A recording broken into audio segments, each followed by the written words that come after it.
We already told everyone you uninvited us, my mother said, her voice perfectly steady. Don't make us look like liars, Wendy. That was 6 weeks before my wedding. 6 weeks before 200 guests would sit in white folding chairs on the lawn of a farmhouse I'd paid for with double shifts and a sold car. 6 weeks before my husband stood up at our reception, asked for the projector, and played something that turned my mother's face the color of ash. I didn't plan a confrontation. I planned a wedding. But sometimes the truth picks its own schedule. What Derek showed on that screen, I still can't believe my parents thought no one would ever find out. Before I go on, please take a moment to like and subscribe, but only if you genuinely connect with this story. Drop where you're watching from and your local time in the comments. I love reading those. I'm Wendy. I'm 29. I'm a nurse in a small town in Georgia. Now let me take you back to March, the night Derek proposed, and everything started to unravel. Derek asked me on the porch of his mother's farmhouse, one knee, a ring he'd saved 11 months for, fireflies blinking across the pasture like tiny witnesses. I said yes before he finished the sentence. I called my parents 20 minutes later. My hands were still shaking. My mother picked up on the second ring. I told her. She said congratulations, flat, like reading a receipt, then asked the date. September 14th, I said. It's the only Saturday the venue has left. Silence. Long enough for me to hear the kitchen faucet running in the background. That's Courtney's Bali launch week, you know that. I did know. My younger sister had been posting countdowns on Instagram for 2 months. A luxury wellness retreat, 500,000 followers watching. Brand deal, content calendar, the whole production. Mom, the venue won't hold the date. The deposit's already down. Your sister has 500,000 people waiting for that trip. She paused. You have, what, maybe 200 guests? I wish I could tell you that surprised me. It didn't. When I graduated nursing school, my parents arrived 45 minutes late because they were driving Courtney to a casting call in Atlanta. When I made honor roll in 10th grade, I taped the certificate on the fridge next to Courtney's pageant photos. It was gone by morning. I always told myself it wasn't personal. Courtney was the bright one, the visible one. I was the reliable one. Reliable doesn't need applause. I'll talk to your father, my mother said. But Wendy, be realistic. She hung up. I sat on that porch with a ring on my finger and a knot in my stomach, and I thought, maybe this time, just this once, they'll choose me. They didn't. My father called that evening. 8:17 p.m.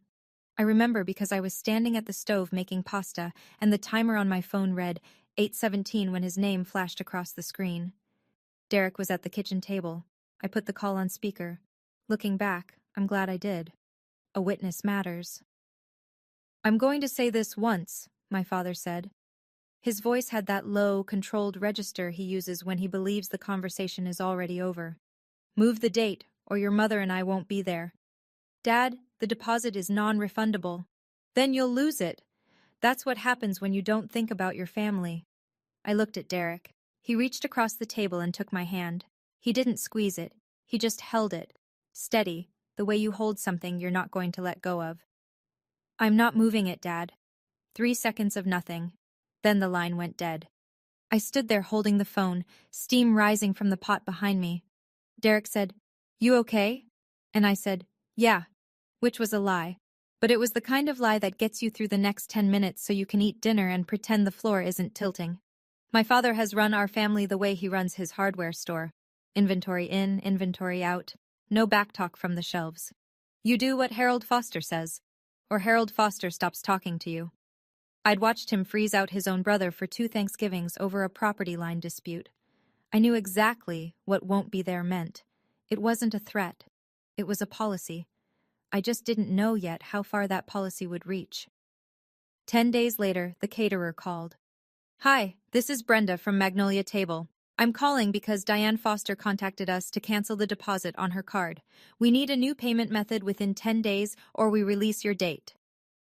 I was in the break room at the hospital, still in scrubs, coffee going cold in my hand. She canceled it? Yes, ma'am, this morning. I called the florist next. Same story. Diane had phoned in, polite as Sunday morning, and pulled both deposits. The photographer was still intact. That one was on my card. Everything else was gone. $14,000. Vanished with 2 phone calls. That night, I sat on our kitchen floor with a legal pad and a calculator. Savings account, $6,200. Wedding in 14 weeks. Deficit, roughly $8,000. Derek sat down beside me, back against the cabinet, shoulder touching mine. "We sell the Civic," I said.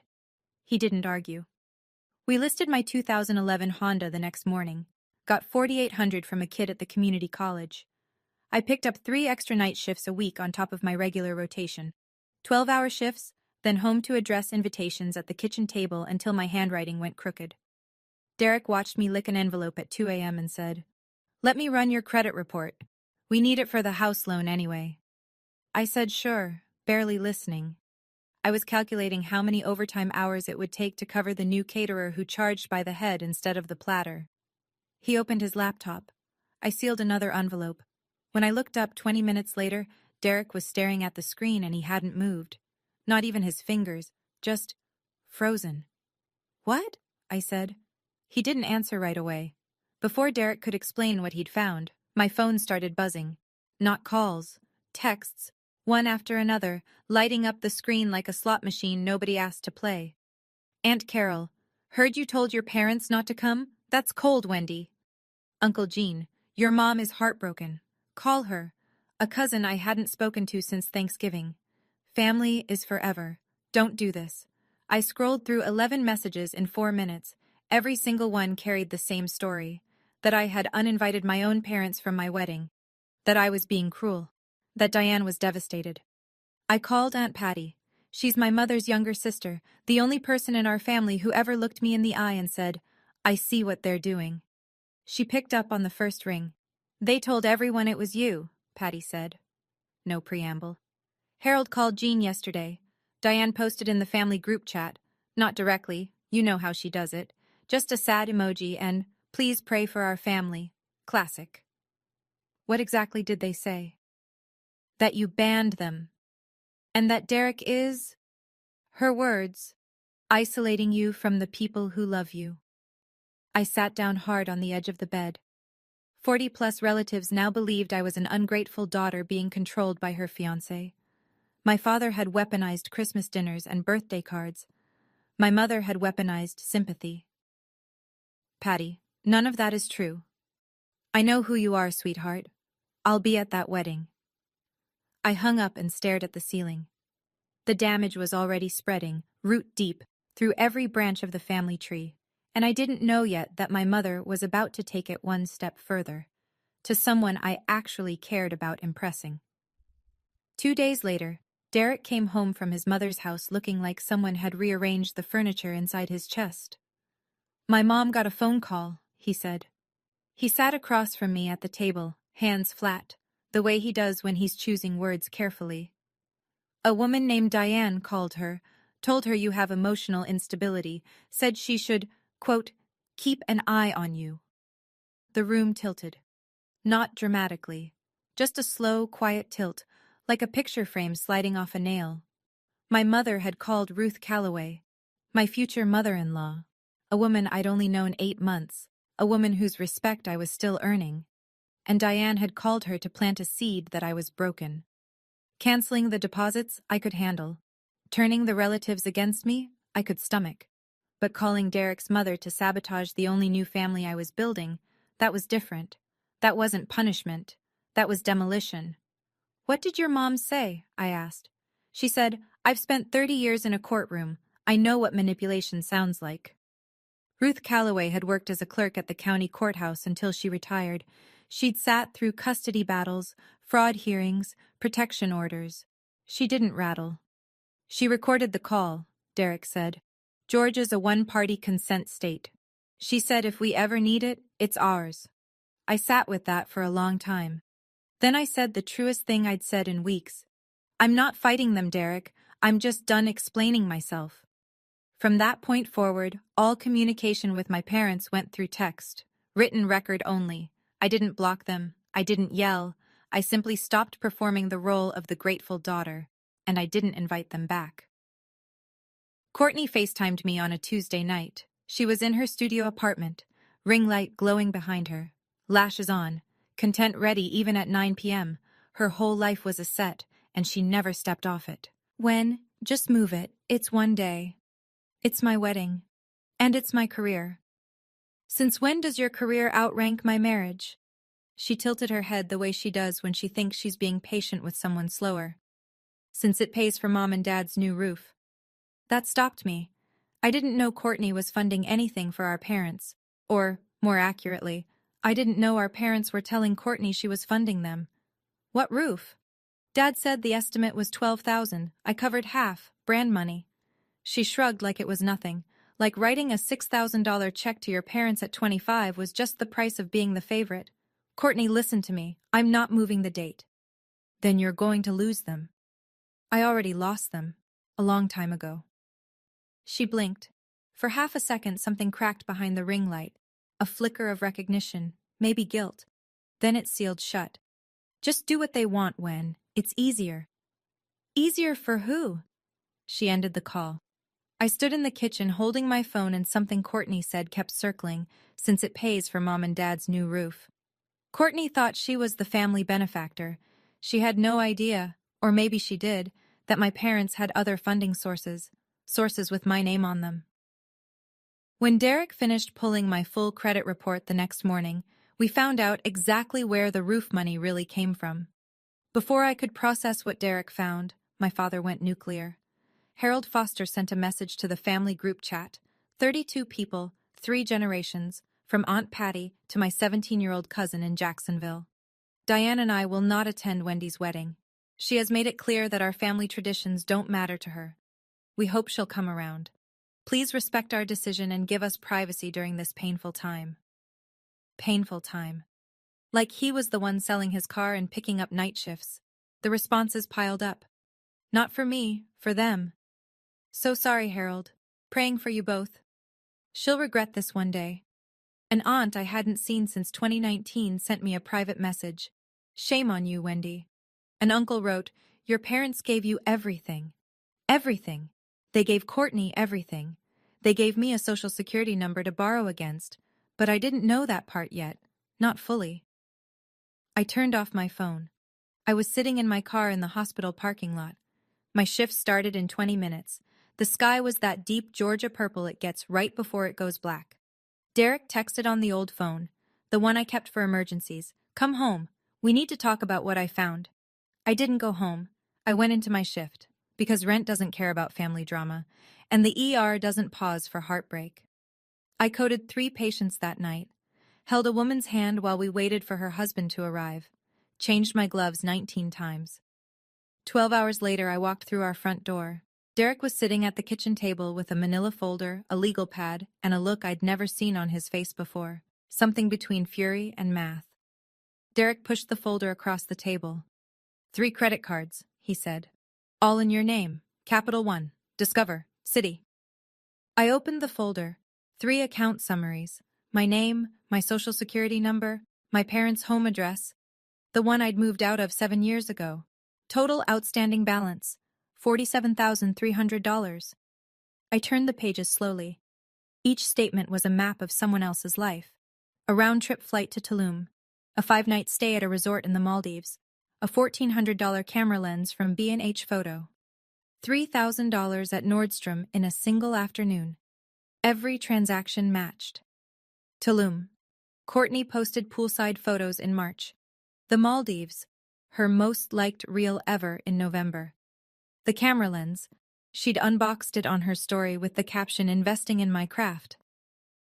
They opened the first one when you were 19, Derek said. He'd already cross-referenced the dates. Same day you signed the paperwork for your nursing school loan. Your dad co-signed that loan. He had every piece of information he needed. I stared at the paper. My father had taken the documents I handed him in trust. My social security card, my proof of enrollment, my signature on a student loan application, and used them to open a credit line in my name. Then he did it again. And again. That's my parents, I said. It came out quiet. Not disbelief. Recognition. The slow, sick click of something finally making sense. Derek's jaw was tight. Wendy, that's a federal crime. I didn't answer. I just kept looking at the numbers. $47,000 of debt I'd never spent a cent of, sitting on my credit like a bruise I couldn't see. My parents hadn't just boycotted my wedding, they'd been borrowing against my future for 10 years. The next evening, Ruth Calloway came to our house. She didn't bring casserole or small talk, she brought her phone and a Ziploc bag with a USB drive inside it, because Ruth Calloway is the kind of woman who backs things up. I saved the recording, she said, settling into the chair at our kitchen table like she'd done this 100 times at the courthouse. The full call, 4 minutes, 37 seconds. She pressed play. My mother's voice filled the kitchen. Warm, concerned, perfectly constructed. The voice she uses at church potlucks and PTA meetings. The voice that makes people lean in and believe her. Wendy has always been difficult. Derek seems like a good man, but I worry he doesn't see it yet. She pushes people away. I just want someone in his life to watch for signs. Signs. Like I was a forecast, something to prepare for and protect against. Ruth stopped the recording. She called me to plant a seed that my future daughter-in-law is unstable. I've sat in courtrooms for 30 years. I know what manipulation sounds like. Derek's hand found mine under the table. Can I have a copy? I said. Ruth slid the USB across the table. Already on it. I didn't cry. I wanted to. Not from sadness, but from the particular kind of exhaustion that comes when someone you love confirms they never loved you the same way back. I had the credit report. I had the recording. I didn't know what I'd do with them yet, but I knew I wasn't throwing them away. You're not difficult, Wendy, Ruth said on her way out, one hand on the doorframe. You're inconvenient to people who need you to be small. I've never forgotten that sentence. I threw myself into the wedding like it was a 12-hour trauma shift. Head down, hands moving, no time for feelings. Derek and I made centerpieces from mason jars and wildflowers from the roadside stand on Route 15. $3 a bunch. We wrapped the jars in twine at the kitchen table every night after my shifts, assembly line style, while a true crime podcast played in the background because neither of us could handle silence. Ruth altered her own wedding dress for me. Ivory lace, tea-length, a little yellowed at the hem. She sat at her sewing machine for 4 evenings straight. When I tried it on and it fit, almost perfectly, just slightly loose at the waist, she pinned it and said, "You'll grow into it. Every good marriage adds a few pounds." Patty called a friend who ran a flower shop 2 towns over. Wholesale rate, half price. We moved the reception from the canceled restaurant to the Calloway family farm, the same pasture where Derek proposed. String lights from the barn supply store, rented tables, a borrowed sound system from Derek's college roommate. The RSVPs came in steady, 200 guests, most from Derek's side, his co-workers, our friends. My side of the aisle, Patty. A handful of nursing school classmates. That was it. My father called one last time, 13 days before the wedding. "Last chance, Wendy. Move the date and we'll forget this happened." "There's nothing to forget, Dad. I'll save you a seat in case you change your mind." He hung up. Patty texted me that night. "Your mom asked me not to come. I told her I'm an adult." I set the phone down, picked up a mason jar, and started wrapping twine. 14 jars to go, 13 days. I could do the math. I kept asking myself, why were my parents willing to miss their own daughter's wedding over a Bali trip? Was it really just about Courtney, or was there something else they were protecting, something that would fall apart if I stopped playing my role? Now I know the answer, but back then, I was still guessing. Have you ever had to choose between keeping the peace in your family and standing up for what's right? Tell me in the comments. September 14th, 71 degrees. Not a cloud. I woke up at 5:30 because my body doesn't know how to sleep past a shift alarm. The farmhouse was already lit gold. Ruth had been up since 4 arranging chairs on the lawn. I checked my phone. No messages from Harold, none from Diane, nothing from Courtney. Just a text from Patty. On my way, wearing waterproof mascara, no promises. I put on the dress in the upstairs bedroom that used to be Derek's when he was a kid. There were still model airplanes on the shelf. The lace sat cool against my skin. Ruth's stitches held perfect. Patty arrived at 9. She walked in, saw me, and her eyes went red instantly. She pressed both hands over her mouth. "I'm sorry they're not here," she whispered. "Don't be. You're here." She hugged me so tight the lace creaked. At 10 o'clock, the ceremony started. 200 people in white folding chairs on a sloped green pasture, wildflower centerpieces lining the aisle, the Callaway barn behind us like a cathedral with a tin roof. There was no one to walk me down the aisle. No father of the bride, no arm to hold. So I walked alone. I've walked into trauma bays with blood on the floor. I've told families their person didn't make it. I've held my composure through things that would flatten most people. But walking down that aisle by myself, 200 faces turning toward me, knowing my own parents chose a content calendar over this moment, that was the longest 60 feet of my life. Derek stood at the end. His eyes were wet. His hands were steady. I reached him. He took my hand. And I didn't look back. The ceremony was beautiful. I need to say that. Because what came after was loud, and the quiet parts deserve to be remembered too. Derek's best man read a passage. Patty held the rings. The officiant, a retired pastor from Ruth's church, spoke about choosing people who choose you back, and I watched 4 women in the second row reach for tissues at the same time. But I could hear the whispers. During the vows, during the pauses between words, little currents running through the crowd. "Where are her parents?" I heard she kicked them out. That's not what Diane told me. My co-worker Linda, head nurse, 23 years on the floor, afraid of absolutely nothing, leaned in during the ring exchange and squeezed my elbow. "Don't listen. You're radiant." I held it together, through the vows, through the kiss, through the applause. I held it together when Derek said, "I choose you, not because no one else would, because no one else could." I held it together when 200 people stood up and clapped and the sun broke wide open across the pasture like God was showing off. I held it together. The ceremony ended. People hugged us. Someone's kid threw wildflowers that stuck in my hair. Derek's college roommate started the music, a playlist he'd made the night before, half country, half Motown, completely wrong and completely right. We moved to the reception area.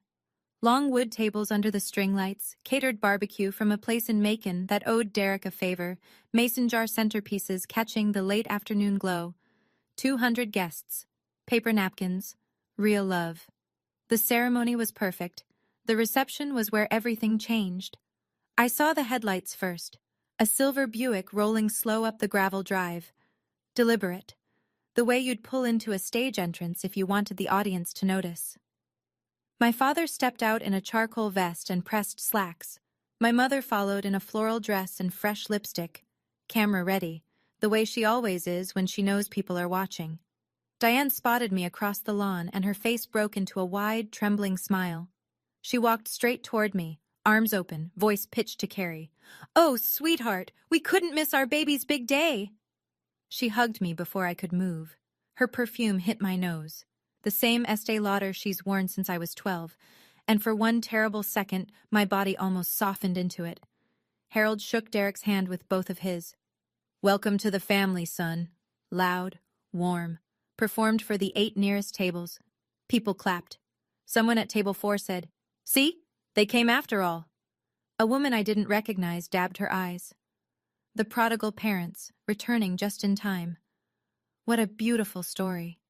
I stood frozen. My bouquet hand had gone white knuckle around the stems. I looked at Derek. He met my eyes. His jaw was set, but his gaze was calm. The same look he gets when he's finished a spreadsheet and the numbers finally make sense.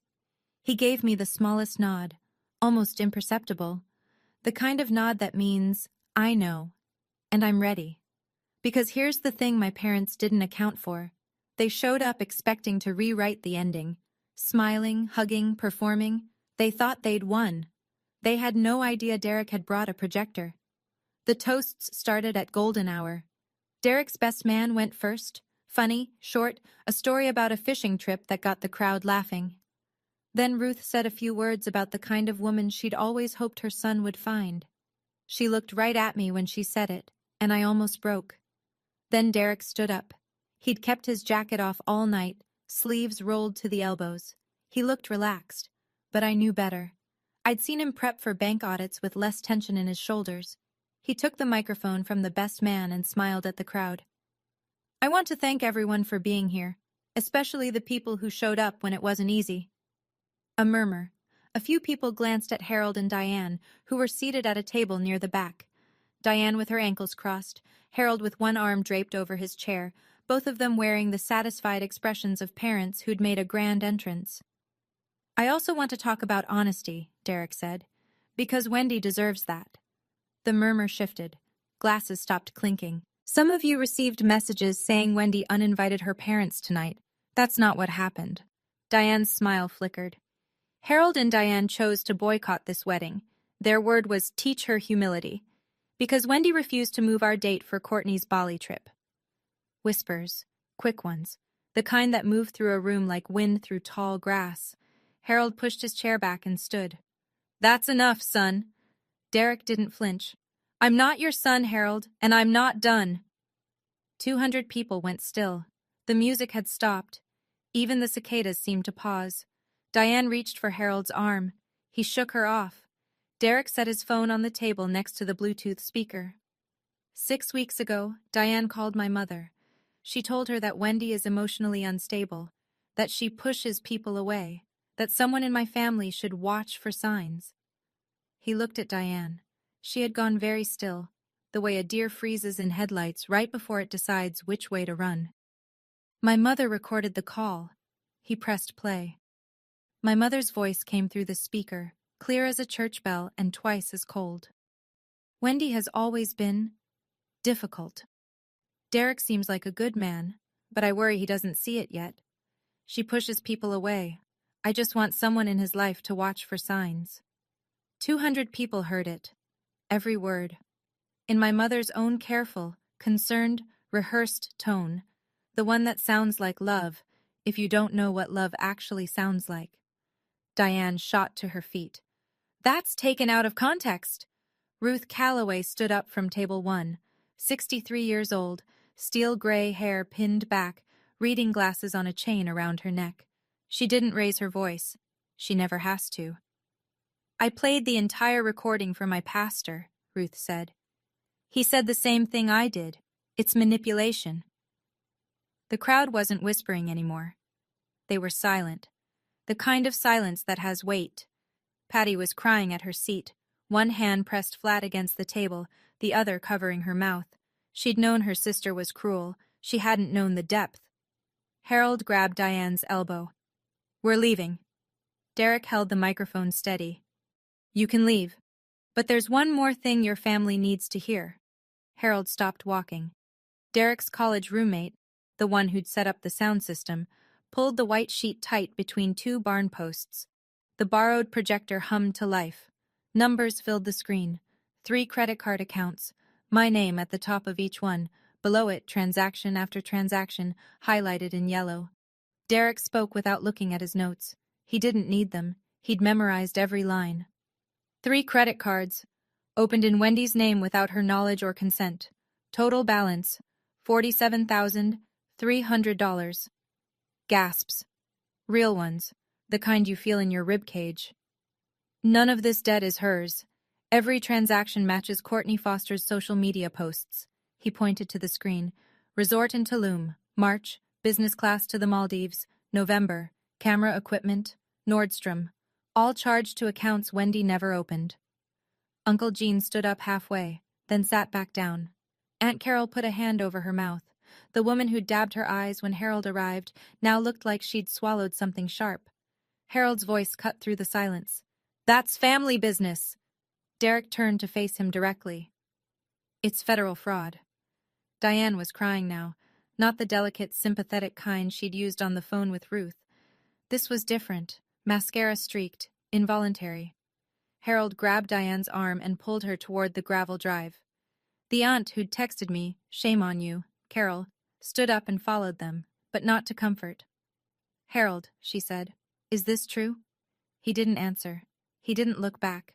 The Buick doors slammed, the engine turned, gravel popped under the tires as they pulled away. I stood next to Derek, my hand on his arm, and said the only thing that mattered. I didn't plan this, but I'm done being the version of me that makes their lies easier to believe. We danced after they left. Derek took my hand, and we danced on the grass in borrowed string lights, while 200 people who now knew the truth clapped and cheered, and someone turned the Motown back on. I'm not a good dancer. Neither is Derek. We swayed and stepped on each other's feet and laughed, and for 5 minutes the night belonged to us the way it was supposed to from the beginning. The next morning it was Monday, and Monday meant paperwork. I filed an identity theft report with the FTC. Derek drove me to the county sheriff's office, where I filed a second report, local jurisdiction, paper trail, case number. A deputy with kind eyes and a notepad took my statement for 40 minutes. I called all 3 credit card companies, froze the accounts, initiated formal disputes. Derek walked me through each one. He does this for clients at the bank, untangling credit messes, verifying signatures. This time the client was his wife. Every card had been opened when I was under 21. None carried my signature. I changed my social security suffix, closed every account that still listed my parents' address, set up fraud alerts with all 3 bureaus.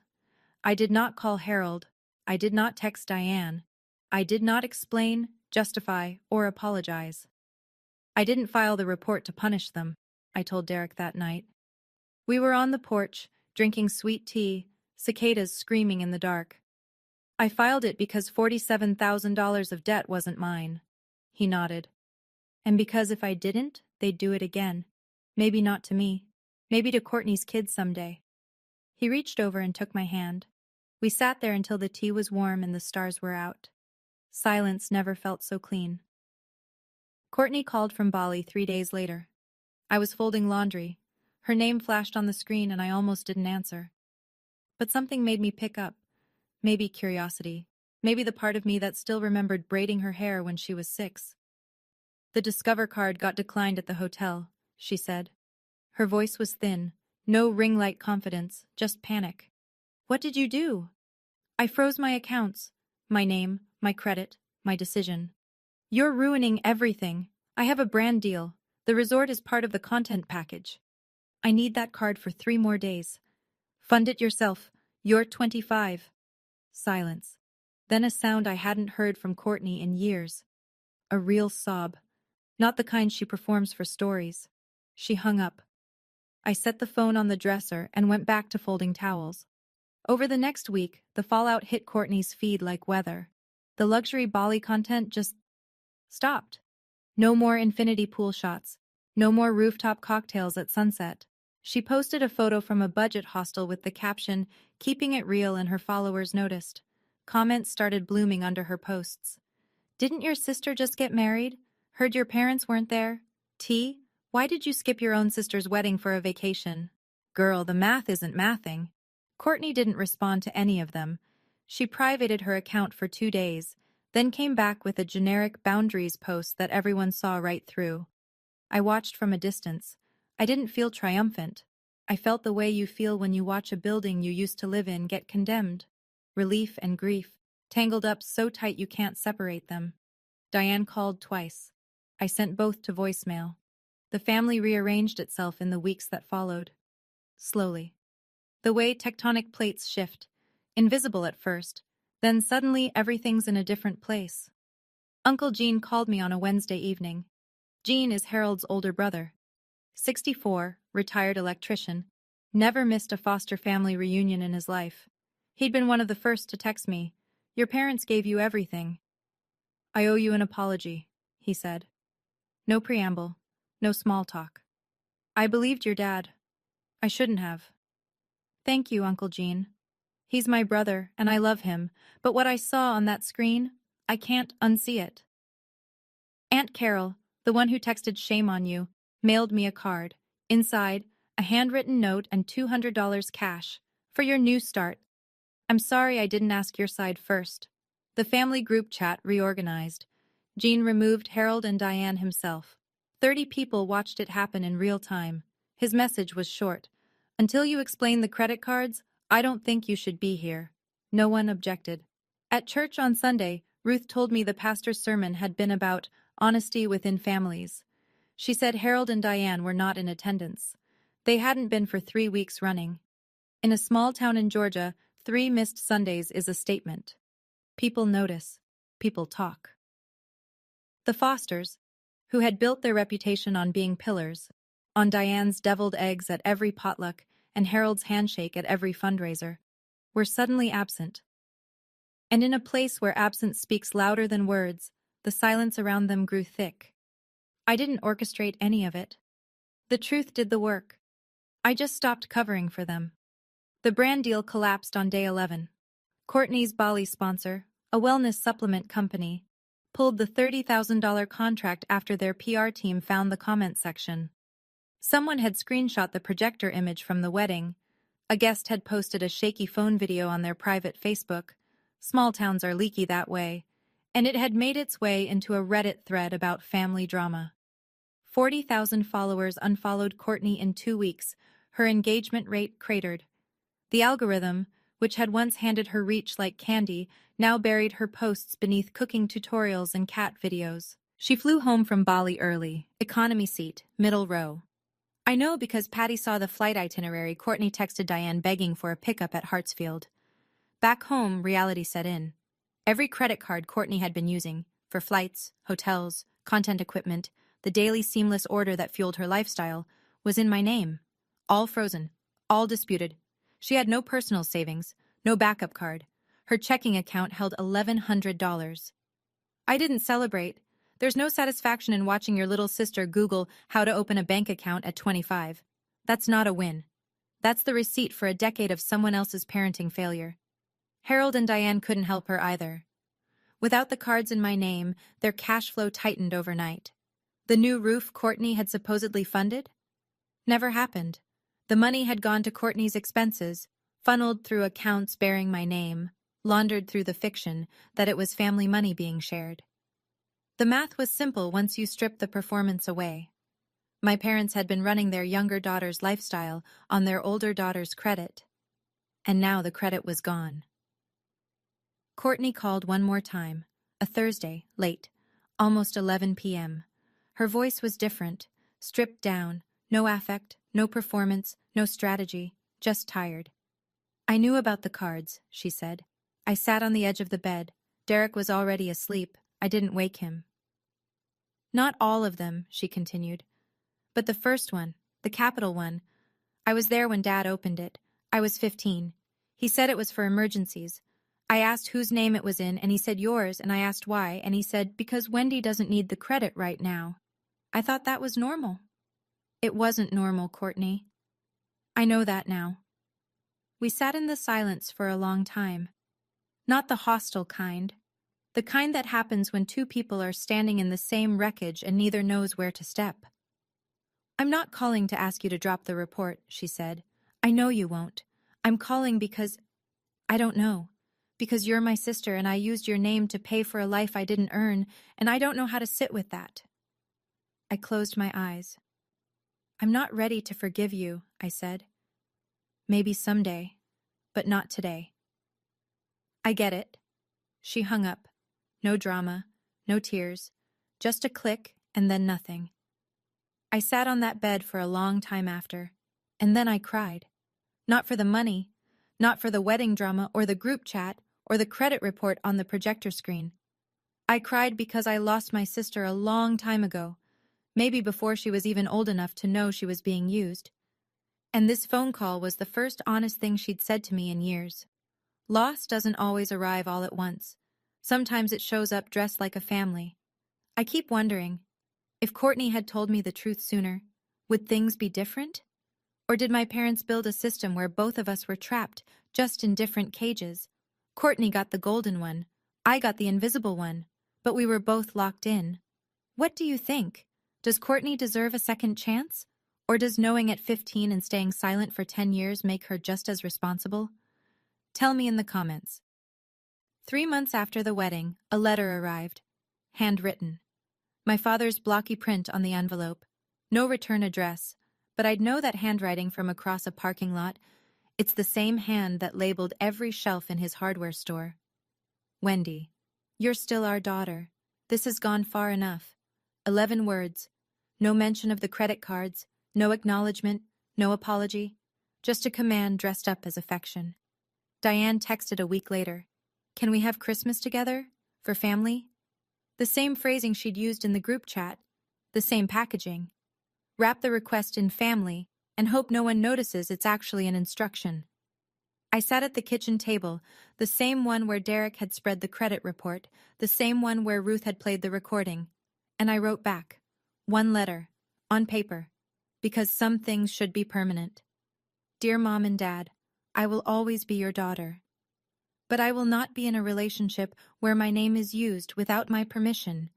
My reputation is damaged behind my back, and my boundaries are treated as disobedience.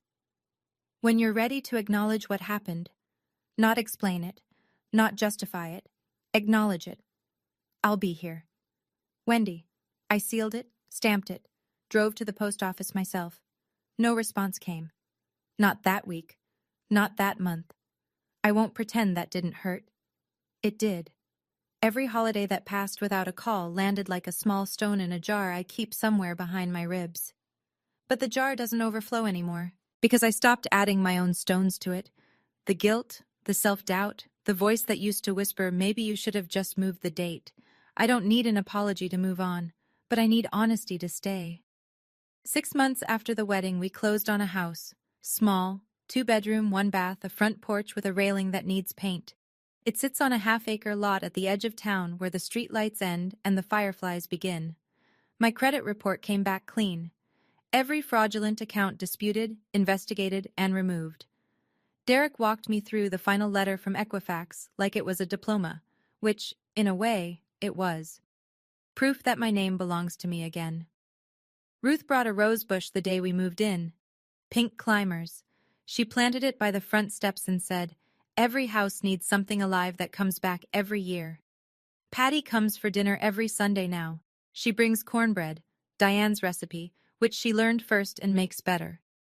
We sit at our second-hand table, the 4 of us, me, Derek, Ruth, Patty, and we talk about everything and nothing, and nobody performs, and nobody keeps score. I still work nights. I still wear scrubs that smell like hand sanitizer in other people's emergencies. I chose this job because I wanted to help people on their worst days. Turns out, I needed to learn how to show up for myself on mine. I didn't get the family I was born into. I got the family I built. And every single person at that Sunday table chose to be there. The hardest boundary I ever set was a 6-word sentence. "I'm not moving the date, Dad." And it changed everything. If you're waiting for permission to protect yourself from anyone, including the people who raised you, consider this your sign. You don't owe anyone your peace, not even family. Especially not family who borrows against your future and calls it love. That's my story. I know it's heavy, and I know some of you are sitting with your own version of it right now. A parent who controls, a sibling who takes, a family that asks you to shrink so someone else can shine. If this video made you feel seen, or angry, or a little lighter, that's exactly why I shared it. Hit subscribe if you want more stories like this, and check the description below.